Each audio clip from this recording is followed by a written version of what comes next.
ನಮಸ್ತೆ ಮಕ್ಕಳೇ. ನಿಮಗೆ ನಾನು ಸಮಾಸದ ಬಗ್ಗೆ ಹಾಡಲಿದ್ದೇನೆ. ತಾವೆಲ್ಲ ಕೇಳಿ. ಮಕ್ಕಳೇ, ವ್ಯಾಕರಣದಲ್ಲಿ ಬರುವ ಸಮಾಸಗಳನ್ನು ಕಲಿಯಿರಿ ನೀವು. ಸಮಾಸ ಎಂದರೇನು? ಎರಡು ಅಥವಾ ಎರಡಕ್ಕಿಂತ ಹೆಚ್ಚು ಪದಗಳು ಸೇರಿಕೊಂಡು ಒಂದು ಪದವಾಗುವುದನ್ನು ಸಮಾಸ ಎನ್ನುವರು. ಸಮಾಸದಲ್ಲಿ 8 ವಿಧಗಳಿವೆ. ಮೊದಲನೇದಾಗಿ ತತ್ಪುರುಷ ಸಮಾಸ, ಕರ್ಮಧಾರ್ಯ ಸಮಾಸ, ಕ್ರಿಯಾ ಸಮಾಸ, ದ್ವಿಗು ಸಮಾಸ, ದ್ವಂದ್ವ ಸಮಾಸ, ಬಹುರಿ ಸಮಾಸ, ಅಂಶಿ ಸಮಾಸ, ಗಮಕ ಸಮಾಸ. ಕನ್ನಡ ವ್ಯಾಕರಣದಲ್ಲಿ ಒಟ್ಟು 8 ಸಮಾಸಗಳಿವೆ. ತತ್ಪುರುಷ ಸಮಾಸ 2 ನಾಮಪದಗಳು ಸೇರಿ ಸಮಾಸವಾದಾಗ ಉತ್ತರ ಪದದ ಅರ್ಥವು ಪ್ರಧಾನವಾಗಿರುವುದನ್ನು ತತ್ಪುರುಷ ಸಮಾಸ ಎನ್ನುವರು. ಉದಾಹರಣೆ: ಕಣ್ಣಿನಿಂದ ಪ್ಲಸ್ ಕುರುಡ ಕಂಡುರುಡ, ಬೆಟ್ಟದ ಪ್ಲಸ್ ತಾವರೆ ಬೆಟ್ಟದವರೆ, ತಲೆಯಲ್ಲಿ ಪ್ಲಸ್ ನೋವು ತಲೆನೋವು, ಬಾಯಿಂದ ಪ್ರಶ್ನೆಗಳ ಬಾಯಿ ಜಗಳ, ರಾಜನ ಪ್ಲಸ್ ಪುತ್ರಿ ರಾಜಪುತ್ರಿ, ರಣದಲ್ಲಿ ಶೂರ ರಣಶೂರ, ಮರದ ಪ್ಲಸ್ ಕಾಲು ಮರಗಾಲು.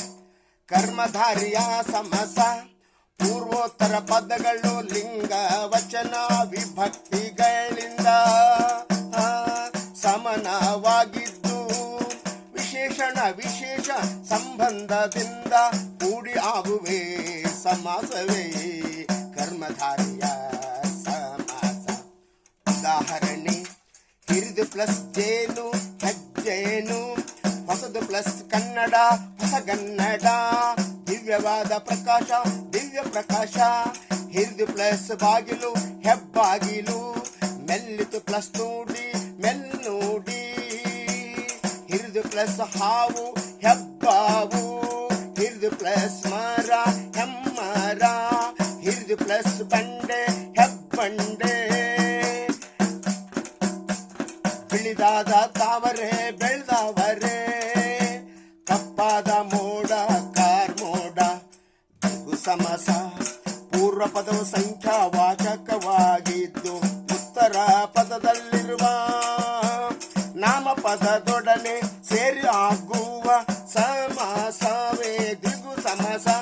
2 ಪ್ಲಸ್ ಮಡಿ ಇಮ್ಮಡಿ, 3 ಪ್ಲಸ್ ಮಡಿ ಮುಮ್ಮಡಿ, 4 ಪ್ಲಸ್ ಮಡಿ ನಾಲ್ಮಡಿ, ಪಂಚ ಪ್ಲಸ್ ಇಂದ್ರಿಯ ಪಂಚೇಂದ್ರಿಯ, ಸಪ್ತಗಳಾದ ಸ್ವರಗಳು ಸಪ್ತ ಸ್ವರಗಳು, 1 ಪ್ಲಸ್ ಕಟ್ಟು ಒಗ್ಗಟ್ಟು.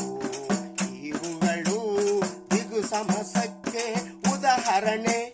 ದ್ವಂದ್ವ ಸಮಾಸ